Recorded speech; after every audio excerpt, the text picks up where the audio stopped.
Welcome to the First Cut Podcast. I'm Rick Gaiman, and this is your recap episode for the Tour Championship for the FedEx Cup. And we are going four wide this evening. Let me bring them in one at a time. Greg Ducharme, rocking the bright red. That's your Monday red, Greg. Yeah. Well, my final round colors. I just wear these, after holding a trophy. We'll get to that. Well, Where's your trophy? We'll get to it.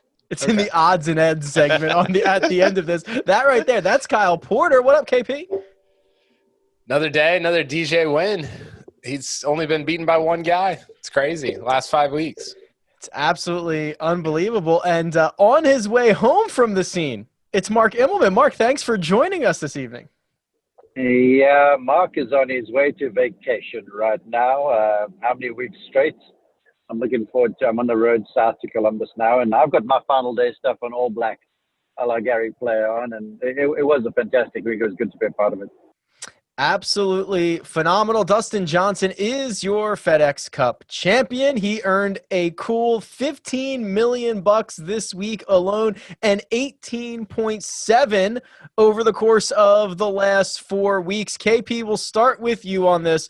The resume for Dustin Johnson continues to get richer. Now the most FedEx Cup playoff wins, the most top fives, the most top tens. He's been dominant in the playoffs, but this is his first FedEx Cup.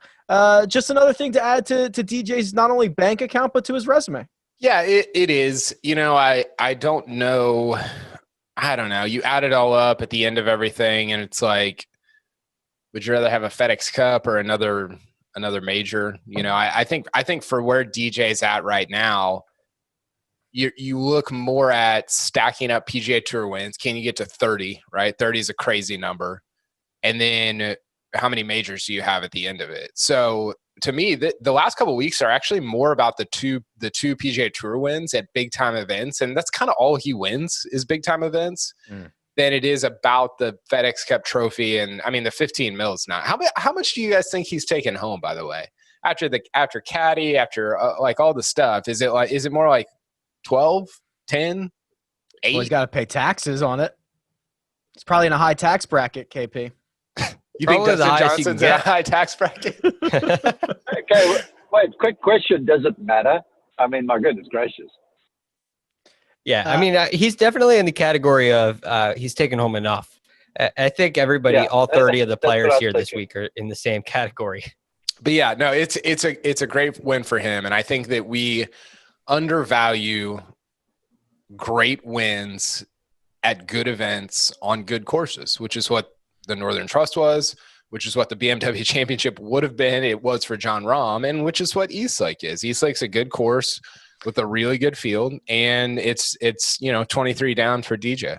Okay, I like this. So let's go deeper into that stretch of golf, Mark. I mean, we're talking about a second place finish at the PGA Championship. Then you get into the playoffs. He wins the Northern Trust, finishes second at the BMW, and wins with the strokes at the Tour Championship. This was convincing. We did not get a random winner of our playoff system like you might see in other sports or you might see another time. This was no fluke. DJ left no doubt here.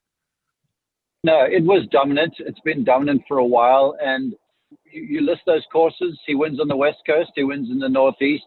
He nearly wins in the Midwest. Now he wins in the South. All different golf courses, all different designers, all different types of grass. And the way he won all of them, apart from the PGA, obviously he was in the final group there, but was just beaten by Morikawa. The way he won was different. He accelerated with the lead in Boston, was just virtuoso. This week, or last week, I should say, didn't really have his best stuff, but ground his way into contention. And but for one ridiculous putt, could have been a winner, but I don't live in ifs, ands, and buts. And then this week, he put together a clinical performance, really, in my opinion. He did what he had to do. He wasn't that sharp early in the tournament. He navigated his way around it. There was a bulky driver. He played around that stuff too. He chipped and putted his way around to success. And then today came in here with a big lead and sort of just did what he had to do to get the thing over the line. And in a funny sort of a way to me, it was very Tiger-esque. You know, Tiger would let you sort of make mistakes a little bit a lot of the time and then just make sort of deliver the kill shot when he needed to. And we sort of saw that out of DJ today because he got off to a quick start, which was ideal given how the golf course was playing. But then they were all comers for a while, and they're all firing and sort of falling back. And he just kept doing what he was doing, was sort of appeared unfazed by the whole thing, which blew my mind. And then when it meant something, he delivers a peach into 15, makes a couple solid pars on 16, 17, then makes the birdie on 18 just to ice the whole thing. It was a really well-constructed victory, in my opinion. It certainly was. And when we get a little further down, I want to talk about how he dealt with that 5-shot lead and talk about some of the guys that tried to come up and grab him. But Greg, you're looking at this season for Dustin Johnson now, 3 victories. So he wins the Tour Championship and thus the FedEx Cup. He wins the Travelers Championship. He wins the Northern Trust. I think most people are going to say he's your player of the year. Would you like to offer another option? Well, I mean, look, I do think that he's the best player in the world. I think he's a very deserving FedEx Cup champion, and it's been an amazing display of golf. I mean, there are not many stretches like this that I can remember where it's been this dominant. The play has been off the charts good. So I give DJ a ton of credit. But when you start comparing player of the years, now you're looking at, players of the year, you're looking at Justin Thomas, who has 3 wins, and Dustin Johnson with 3 wins. But one of his 3 wins, he didn't win the 72 holes that he played in. And I understand that, it's hard to take away from DJ because he did what was asked of him. The rules were set before him, and he went out and ends up taking the trophy. But at the same time, one guy has 3 wins, and in one, JT has 3 wins, and DJ in one of his 3 wins tied Justin Thomas for over the 72 holes. And they never went into a playoff because it was over. So I have a hard time with that, giving DJ the clear-cut player of the year. Then you add to that 9 top 10s. I hate this. So we're going to have, it's going to be. It gives me a little, I don't know how to handle it. It doesn't sit right with me. Just Greg, handing it away to DJ. Greg, just keep talking and you'll eventually talk yourself into the right side of the argument. What is the right side, Mark? Dustin Johnson is the player of the year. Okay. You said it. The rules were set. The playoff rules were set. Everyone knew it coming in. There were a few guys that had something to say about it last year. This year, everyone knows the drill. So they come here. They do what they got to. He's got the lead because he earned the lead. He's had a couple big victories. And then when he didn't win, Kyle keeps on saying he's been beaten by one guy over the last how many weeks, Kyle? 6 or whatever it is? 5. Yeah. 5. And then he had a dominating victory at the Travelers. I mean, shooting whatever he did, 61 on the Saturday. And he's put together a stout season. And there's one thing about the voters, in my opinion. Game sort of respects game. And what Dustin Johnson's done over the last little bit has been dominant. Now, it is player of the year, and I will concede that. But the FedEx Cup is a thing. You'll hear all of them talk about it. And they talk beyond the $15 million. So, you win 3 times or whatever it is, and the FedEx Cup, in my opinion, is the player of the year. Can we put a beat on top of Mark saying "game, respect, game"? that would be a sweet intro for our podcast. So here's the hard part, and I love what you're saying here, Greg. But if Xander wins, let's just pretend like we're only paying attention to the shadow leaderboard. So if Xander wins a Tour Championship, I sort of still feel like DJ has a pretty good case for player of the year, even if he doesn't end up winning the Tour Championship, just because of, like Mark talked about, the dominance, T2 at the PGA Championship. I don't know. You could talk me into JT, I guess, or Morikawa, but I still think you could make a pretty decent case for Dustin Johnson. I'm a Justin Thomas apologist. Like, I love this guy. I want to crown him everything. I'd actually think I think it's clearly Dustin Johnson, Greg. I think I'd actually argue if it wasn't going to be Dustin Johnson, it's Colin Morikawa, who wins your only major of the season, who beats JT in a playoff. And JT's 3 wins, while listen, it is very difficult to win any tournament anywhere in the world, but when your 3 wins are 3 no-cut short field events, like, you have to weigh that too, right?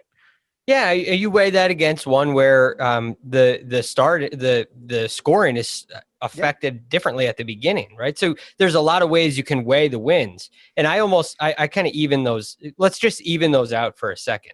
You have a guy who look at all the categories, top tens. Last year with Rory and his victory, top tens was a really important aspect in him beating Brooks Koepka. It was basically turned out to be the tiebreaker over major championship performance. So you have top tens. JT has more top tens than anybody else, and he has more top tens than DJ from a percentage standpoint as well. He's slightly better than 50% of the time. Top tens for DJ now, it's 50% of the time with top tens. Wins, let's just call it even. Money, official money. JT wins. So there's just a lot of buckets to me that point towards JT. And then over these last 72 holes, he shoots the same score as Dustin Johnson. I know the competition's affected, but that it just puts a little bit of an asterisk next to me. And again, I want to emphasize this. It's no wrongdoing by DJ. There's nothing that he should have done differently. I just feel like JT checks more of the boxes. Well, we're going to have some time before actually, when are they going to announce this? The new season starts in 2 days. When do we find out about this award? Well, they gave it to Rory over like Christmas last year, didn't they? Yeah, I don't know. It was weird. I just remember like waking up and being like, oh, Rory won. Okay, cool. I guess we'll find out. Listen, the rest of the field, Mark, did not bow down and hand Dustin Johnson $15 million. This got close for a bit. I think it got down to 2 shots. DJ bogeyed 7 and 8 back-to-back. Xander Schauffele played well. Justin Thomas played well. John Rahm played well enough, but they could never get close. But this was much better than the 18-hole victory lap I thought we could have gotten on Monday. Yes, it was, and there's a couple of things I'd like to frame just to that. There is a real advantage to free swinging, and when a guy's got a big lead like DJ had, the rest of them are like, well, we just like gonna swing away and sort of see what happens, and if the chips fall correctly for us, then who knows what might happen. So there was a little bit of that going on in the front nine, and then I didn't ever really see DJ look like he had to try and accelerate. It was a very measured performance from the very, very word go. I mean, the opening approach shot he hits to the first green. It's a green light. He's got a scoring club in hand there. The flag's right, and the only place you don't miss it is in the front bunker. And so he hits it on the left fringe, very defensive. And I saw him adopt that sort of stance for a while. So I don't want to say he opened the door, but I do want to say the free swing was a thing. And he just did what he needed to do. Now, for the ratings and for the entertainment value, I'm glad the other guys made a bit of a run. I was somewhat surprised because I thought the golf course was going to play a little harder than it did. I don't know what low score of the day was. I think it might have been 65 or something. I thought it was going to be a little more punitive. But in the end, it was sort of fascinating stuff. But when it came down to it, like there's one real shot that you can get into trouble over there, and that's on 15. He absolutely came through with a gem of a 6-iron, I think it was, and sort of delivered, not the death blow, but certainly almost iced the thing. So it was fun to watch. It was nice that the guys made a bit of a run, but DJ didn't really break a sweat, to be honest with you. And then, like we said before the time, let's say he was tied going into the last thing and he built up a 2-stroke lead, everyone would be like, wow, that's a big lead. But he went in leading by 5. They clip it to 3. Now, all of a sudden, people are like, wow, it's getting close. It's just how you look at it. And he was just doing what DJ had to do. Yeah, it's all about perception in that scenario. KP, he played 7 to 17 at 2 over. And I thought that the real turning point, or the real point where I was like, okay, this might be over, was 13. And I believe there had not been a single bogey made on 13 until the final group got there. Xander made bogey on 13, and DJ, I don't know how else to describe it. He rammed in a 21-footer that dented the back of the cup, and I think if that misses, he's got 10 feet coming back the other way for bogey. Like that could have been disastrous. And then after he made that par there, I'm thinking, okay, I think the door is shut now. Yes, I agree. You've always got the shot on 15, where we see Rahm make double on Saturday in the second round. But I'm with you. It felt like 13. You're like, okay, well, this is it's the type of and not to bring up Spieth, but who's, by the way, in 2 days is going to start his 2020-2021 campaign, baby. We're about to roll it right back. Yeah, I can't wait. But remember the shot that he hit when he won the John Deere when he was 19, that he like bladed and it should have gone in the water. Yeah. And turn your blinker off, Mark. What are you doing? He's driving safely. Turn. Sorry, guys. So Spieth blades this shot out of the bunker. It goes in, whatever.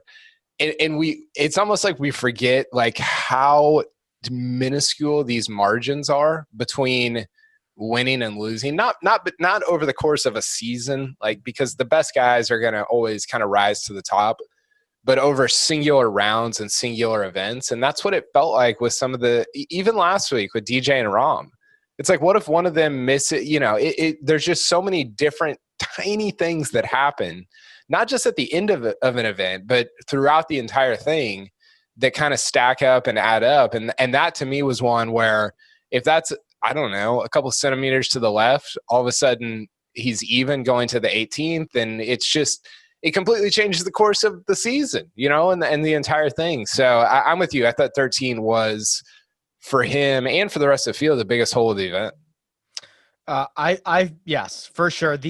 So Xander is your dude, Greg. The putt he makes on 18, a 14-footer for 500,000. How would you feel standing over a 14-footer for $500,000? It sounds better if you say $500,000. Yeah, $500,000. I mean, look, I would love to know what they're thinking about in the moment to get into their minds. A part of me is like, yeah, it's for $500,000 here, but there's still, even if you miss, there's still so much on the other end. It's not like it's 0 or $500,000, which is a lot different than than $4.5 million or $4 million, right? There's a big difference there. So most of his work was done, and it was a great putt. It was clutch. He is clutch. I love watching him play. He's so good. I think a really underrated putter. He's got a great little putting stroke. I love the left-hand low action, which is great. But it's definitely pressure packed. But I feel like it's more of the thing where the next day when you're looking at the payouts and you kind of see, oh man, that one cost me $500,000. I have a hard time imagining that in the heated competition. You know who talks about it all? Azinger talks about it all the time. He says that's the one where you're looking in the paper the next day and you're like, that cost me $300,000 or something like that. And so you wonder if they're looking at it the next day, and then it kind of stings a little more. But in the heat of battle, I have a hard time thinking they're worried. They're counting dollars and cents here. Greg, is Xander not just like next generation Fowler? No, I think he's better than that. I really do. And I think he's going to have the ability to win a little bit more. He's already got, what does he have, 3 wins? 4 wins on tour now. They're all these like small field, just, I don't know. I think he's got more than Ricky. And I also think he's more I think Ricky was a little higher rated. So where your perception of Ricky Fowler's a superstar, Xander Schauffele is more of a forgotten guy. He comes up as a surprise. Do you know where he went to college? San Diego State. San Diego State. See, I mean, off the top of your head, you may not know that the way you know where Ricky went to college. We do this for a living. We both just said that, and you understand it. That's more for the listeners. No, I'm with you 100% because I think perception versus reality. Xander is better than what his perception is, and Ricky's not as good as what his perception is. Even though Ricky's still really good. Like Ricky's a really solid player, or has been over the course of his career. And I think in some ways sort of underrated by people like us who are like, oh, Fowler, you know, whatever. But he's got some like really good wins over the course of his career. So I don't know. I said that to kind of goad you a little bit, but I think with Xander, it's like, man, I want to see him. And he's won a lot, especially for how old he is. But I want to see him go like win a U.S. Open over the final 36 holes, lead on a Saturday night, shut it down, and you're like, okay, Xander's here. Like this is for real. And not that he can't do that. I just want to see it. How many players are there that when they have a 36 hole or a 54 hole lead, you feel like, okay, this is safe. They're going to close the deal. May I ask a question real fast? Yes, You may. Why is he going to be more believable if he's got a Friday night lead and a Saturday night lead and he shuts it down to win the US Open? Why can't he just win by birdieing the last or having some other guy bogey? It's still a victory. It's still a big event. Yeah, you talk about you were just talking about how like guys when they play from behind, it's not as difficult as it's not as uncomfortable as playing from out in front. I mean, players talk about that. You've talked about that, Mark, about how you're freer when you're trying to come from behind, and it doesn't make you. I don't know. I think it makes you an all around more complete player if you're able to win from out in front, and I think there's it's a different skill set. Yeah, for sure. I think there's something to that. Okay. All right. I hear what you're saying. Greg, I want to throw this back to you. I'll tell you this. He'll happily take a U.S. Open win where he stumbles into a par in the last and someone else bogeys. Shout out to Webb Simpson. Yeah, there you go. This is the second year we've had the staggered start, Greg. You kind of mentioned the shadow leaderboard. I am firmly in the camp that this might not be the best format. I don't know if it is. There's a lot of factors that go into play here. This is incredibly better than what we've had in the past, where you try to have the point system, you have the two winners and all that stuff. But now 2 years in, Greg, is this working for you? Is this format working? It doesn't sit with me the right way. Look, I think it's probably come across as a little bit better than it could. You well, thank you. I love you too. You may have this situation. I feel like they've kind of backed themselves into a little bit of a corner where this is not a system that you can really tweak. It's very difficult to make small changes to improve this format. And it's almost like if they ever want to make changes, they have to almost redo the whole thing, which is, I think, going to be very hard to do. So they're almost in a situation where their hands are tied. Fortunately, we've had two tournaments that have turned out quite well.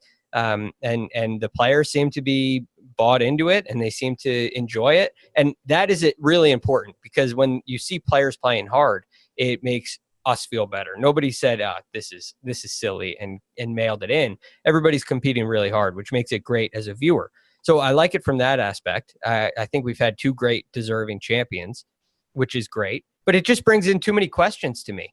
And look, if you made it this kind of a separate event and you had, it didn't count as an official win. It didn't count towards a player of the year race. It didn't count towards your legacy sort of in that way. It was almost a separate category. Then I could get a little more on board with it. But I mean, it means a lot to have this be an official PGA Tour win, to have this determine a player of the year campaign or something along those lines. It doesn't sit right with me. Does it work, KP? You know, I think I like to joke about it more than I actually dislike it. I think it's not that bad. You know, I don't know. My only thing, and we talked about this pre-playoffs, is I'd love to see some match play built into it somehow. And that it just, you know, it gets at the thing where you see at the end of the broadcast where 14-foot putt for $500,000, you kind of get more of that's condensed, where it's like, oh, Morikawa's got a putt here, and if he wins, he gets $1 million and beats Tyrrell Hatton or whatever. I think that aspect of it would kind of highlight the things that, I mean, we can talk about the trophy, the FedEx, whatever. This is about money because there is so much money at stake. And I just, you know, no matter who you are, 15 mil is a ton of money. And so I think it would be cool to kind of highlight that within match play and put, you know, as Azinger says, put your nerves on the line a little bit. As a viewer, do you think the money is a really big factor when you're watching? I can't believe how much this is for. Or do you think that kind of gets lost a little bit? Not until the end. Not like the last hole. It kind of pops up when they're on 18, Xander's putt for $500K. I think it gets lost. I mean, it's so like disproportionate to every other event. When you think about 45 mil, what's the next biggest purse? 13, 14, 16, 15? I don't know. So it's just, it's weird how we sort of triple the purse, but then we talk about it as if it's really about the event when it's actually about like the money, because that's what we've made it about. I want to get a match play major, so I kind of like separate that out and like give me a match play major. But Mark, I mean, let's look at the leaderboard. Dustin Johnson, Justin Thomas, Xander Schauffele, John Rahm, Scottie Scheffler, Colin Morikawa. There's your top 6 golfers. I mean, this format has identified the best players on tour. I am glad you went there. I was waiting for someone to say it. If this was a court of law, me as the defendant for the FedEx Cup or the playoffs or whatever you want to call this thing, would say to you, let's have a look at the last couple of leaderboards. Let's have a look at the last couple of winners. It has identified the players, and then ultimately the player who has been the best in the playoffs. And that's how this whole thing is set up, correct? You've got the regular season, you've got the events within it, then you've got the 3 playoff events. It's like the NBA. It's like the NFL. The NFL, you sometimes have someone sneak into the Super Bowl that has the win that went in as a wild card. That's just how it goes. Now, I get Greg's point where it's like, well, you're starting with a 2-stroke lead. Again, that's the rule that's been made. I'll tell you this much as a fan and someone who works the event, it's infinitely easier to figure the whole thing out than what it was just a few iterations ago. That's true. And so everybody knows it. Like when these dudes are like, I'm standing there calling 18 because we're in featured holes to finish this event. Every guy came down there almost to a man. Even Dustin Johnson took a peek at one of the 2 leaderboards because they know exactly where it's standing. It's not like, well, I've got to make this and so must miss, and then I win the FedEx Cup. The thing is black and white, it's clear, and the black and white of this all is it identified the best players this week, certainly, and in the playoffs. I agree. Speaking of best players, best young players, Rookie of the Year is probably going to be a pretty compelling case this season. I think we're down to 2 candidates. You've got Viktor Hovland. You've got Scottie Scheffler. Viktor Hovland's victory, of course, the Puerto Rico Open. Scottie Scheffler has went without a victory, but popped up at the PGA Championship. He's got way more top 10. So this is kind of a difficult way to try to figure this out. If wins are king, KP, we'll start with you. Who's your Rookie of the Year? What were the strokes gain numbers? Do you have those in front of you? I don't have them handy. Too sure. I think it's hard because I think winning is underrated, but I also think tons of top 10s is an underrated thing as well. Like I value top 10 more than I value somebody who misses a bunch of cuts and then wins. You're just not you played great in 1 week. Okay. I guess that's the point, but you're not like who's better overall. To me, it's what, Mark? No, sorry. I was going to say Hovland hasn't missed a bunch of cuts. No, I know, but I think Scheffler has been a lot better overall. Do you have the strokes gain, Rick? Yeah, so Scottie Scheffler this is not through this week. It's through the BMW Championship. So Scheffler's 17th on tour, 1.02. Hovland is 24th, 0.85. So they're both in the top 25. I think Hovland. I think part of the problem here is that Hovland was really good off the top of the year, and he was actually he was really good right after the restart. Right, he did the Safeway Memorial. He was really good through that stretch. And then Scheffler was at the very end, PGA, Northern Trust. I don't know. Maybe I would go Hovland. It's actually very difficult. It's really difficult. And Greg, if you want to talk about like the caliber of win, I mean, no offense to my favorite tournament, the Puerto Rico Open, like winning that event in terms of value is, I hate to say it, pretty far down the list. So that's the only win that we're separating here. But I like wins. I think it might be Viktor. I could be convinced either way. This is a real challenge. I think this is a lot, even harder, almost even harder than Player of the Year. It's probably not as hard because it doesn't mean as much as Player of the Year. But I talked myself out of another one there. But they're very close. Regular season points, 24th for Scheffler, 28th for Hovland. I think Hovland checks way more boxes. Hovland checks basically every box. There's one box for Hovland, which is the win. So that's the real challenge. How much do you weigh that win?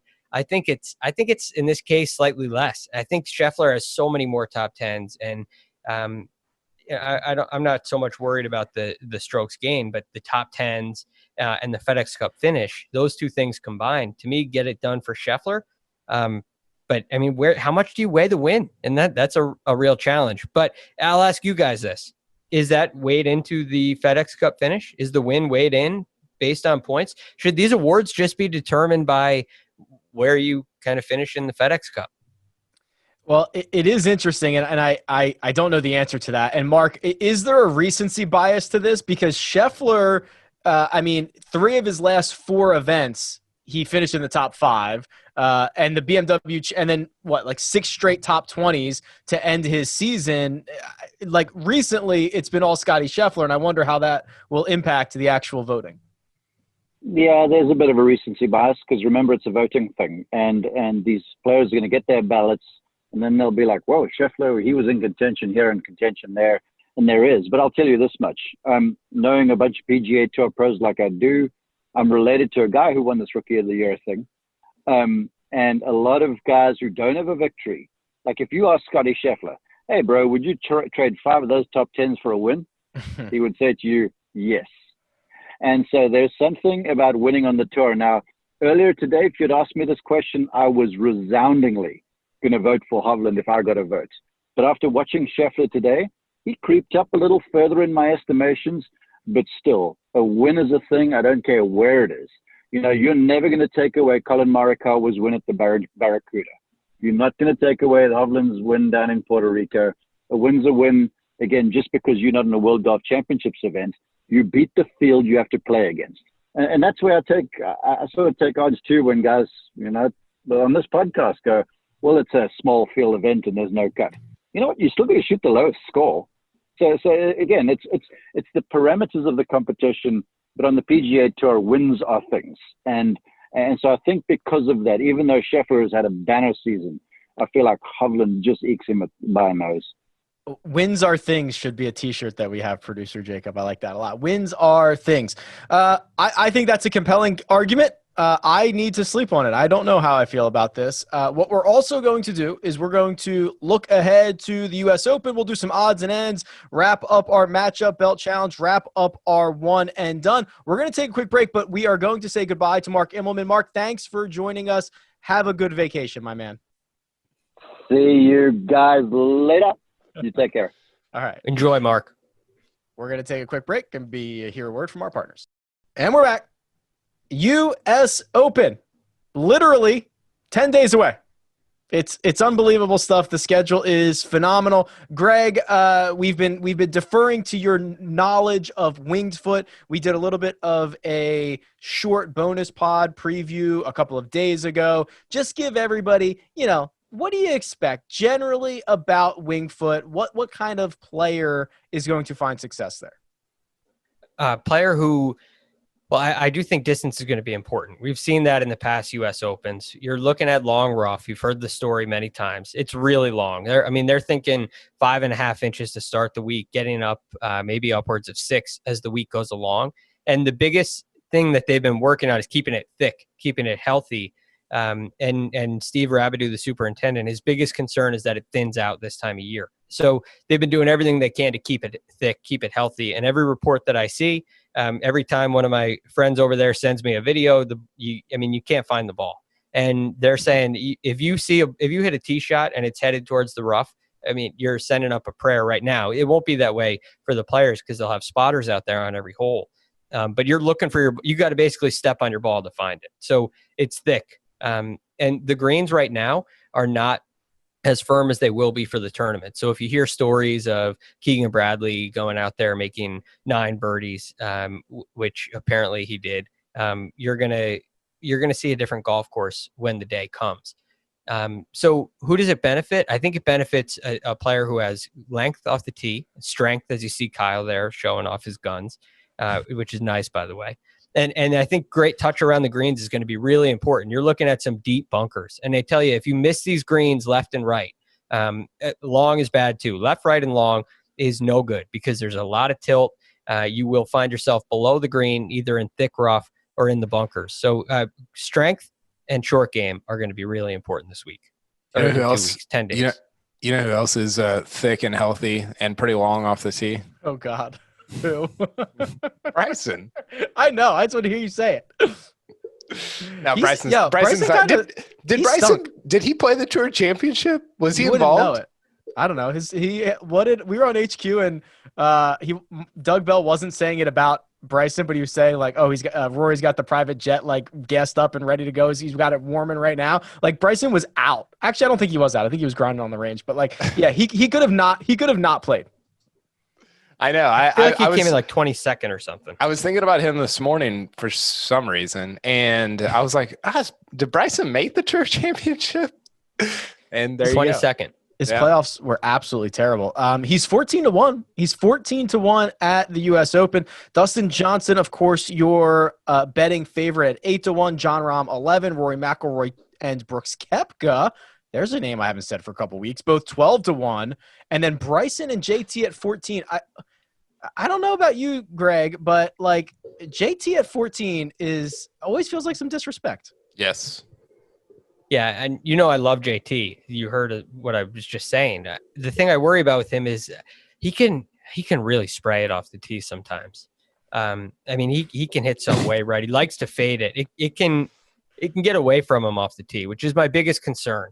I do think he has the game to contend for sure. But I just worry about his driver, and I have some questions about his putter too. I mean, he's been a little streaky with the putter. So maybe that rough, this is my biggest concern with JT.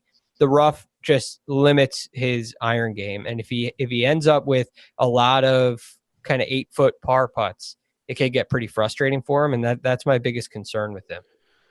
I hear you on JT. I think the two things that I love about him at Winged Foot is how high he hits his irons. And those are greens that you just have to, I mean, you can't hit anything flat into them because it's just going to take off and you're going to be all over the yard. And then he's very creative with his short game. So everybody's going to miss greens. I think his ability, and I agree with you about the putting where it's like, how's this going to go? But his wedges around the green, his chipping, his ability to get out of bunkers, he's so good, so underrated, I think, in that area. And so I think it comes down to the driving probably. I really do. I think that is going to determine whether or not JT wins the U.S. Open. The other thing that I love about his game, you mentioned his short game around the greens. Even you stretch it out a little bit farther, those 40, 30 to 60 yard kind of wedge shots. I feel like he's one of the best in the world. And if he does miss fairways and ends up having to pitch out and leave it short of the flags, well, he's pretty good in that range. So I do like that aspect too. That's the shot he hit on, was it 15 or 16 at TPC Southwind when he won there? When he's like, I think he was 99 yards out, 100 yards out. And he takes it back so slow, and then he comes through so slow, and the tempo is just unbelievable. And so from that distance and in, I trust him a lot at a U.S. Open, whereas maybe a different top guy you wouldn't trust as much. A couple other notables: Tiger Woods 28-1, Jordan Spieth 50-1, which is still a sham considering Sung Jae Im is 66-1. Those are opposite. Phil Mickelson. Any guess on Phil Mickelson's odds to win at Winged Foot? It's 80. 80. KP. I've been studying. Nice. You are a professional.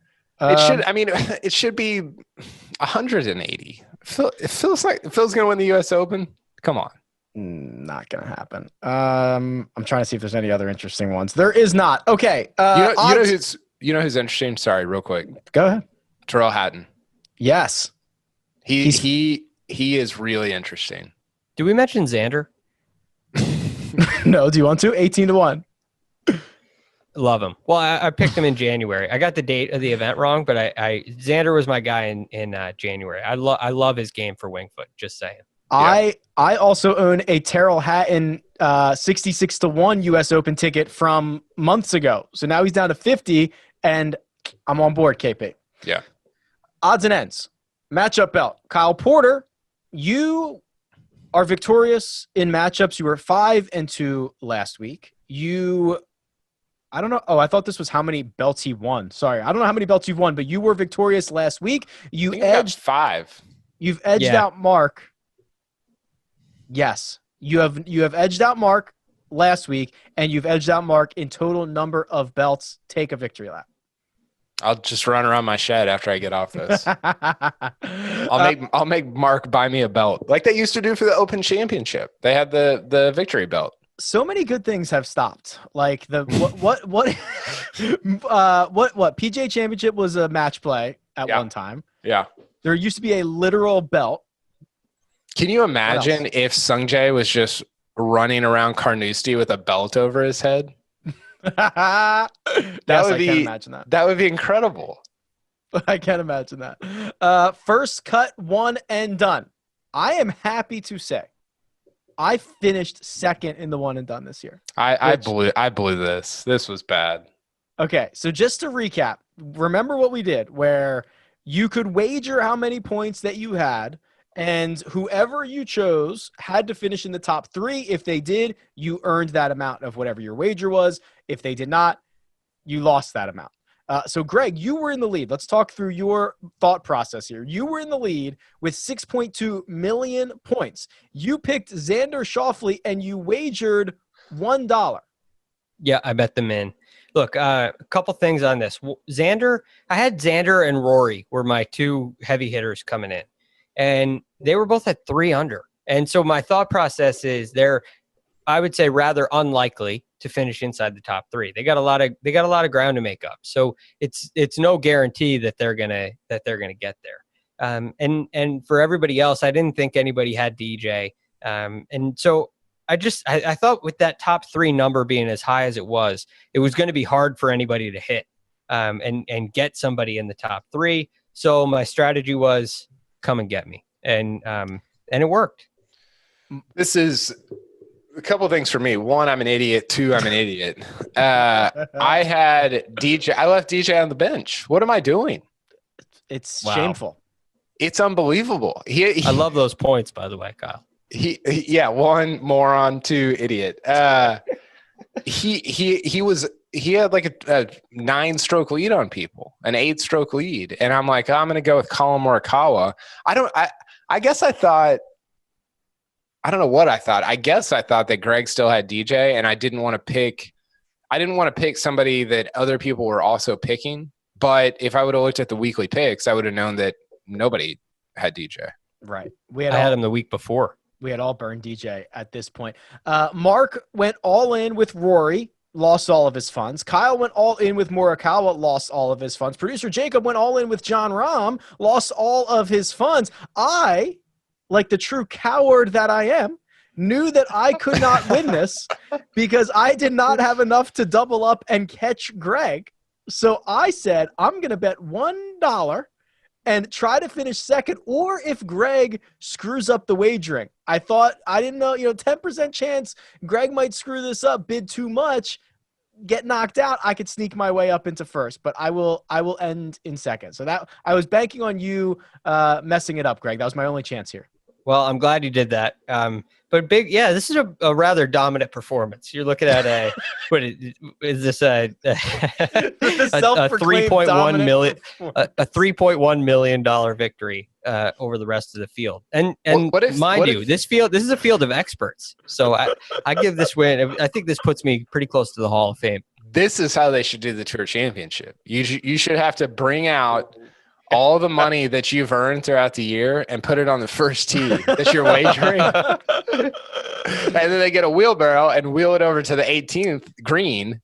And then you walk off. And if you're in the top, whatever, you could wager. Go ahead, producer Jacob. Yeah. This just inspired me. World Series of Poker style. Get foursomes out there. All the money you've earned over the season, just run it back. We might be there for 2 weeks as everyone just wagers playing skins or whatever. Yeah, it would be unbelievable. What couldn't happen, this is why Kirat Afi Barnrat could never get to he would have spent it all on Jordans and cars. You'd have to roll all of those out by the time we got there. So it wouldn't work as well. Some cash, some pink slips. Yeah, whatever. DJ Piehowski of No Line Up said that it should be a requirement that whoever wins the 15 should have to spend a third of it within 30 days. And and you have to keep all the receipts on what you spend it on, and that's part of the deal of winning the 15 million. Have you ever seen Brewster's Millions? Oh my God. Okay, go watch Brewster Miller. So this is what Richard Pryor from 70 whatever. And the deal is he has to spend $30 million in 30 days to get like 100 million or 300 million, but he can't have any assets by the time it's over. So he's like trying to burn through all this cash. He like buys a minor league baseball. It's amazing. So go check that out. Greg Ducharme, you have congratulations. You've earned 2 days worth of vacation before the Safeway. How would you like to spend your 2 days? I'm definitely going on a trip somewhere warm. I haven't decided where yet, but I'm toes up in the sand somewhere, I think. KP, any big plans for your 2 days off before next season? Well, I'm going to write a Safeway preview on Tuesday. And then on Wednesday, I'm probably going to take the kids to a nature preserve. So big week over here. Big week in the Porter household. We'll be back tomorrow with a Safeway Open preview. Don't worry, the grind continues here on The First Cut. Let me thank Greg Ducharme for joining me all season long. Greg, you can find him on Twitter at @TheRealGFD. Kyle, you can find him at Kyle Porter CBS. You can find me at Rick Run Good. This has been The First Cut, and we'll catch you next time.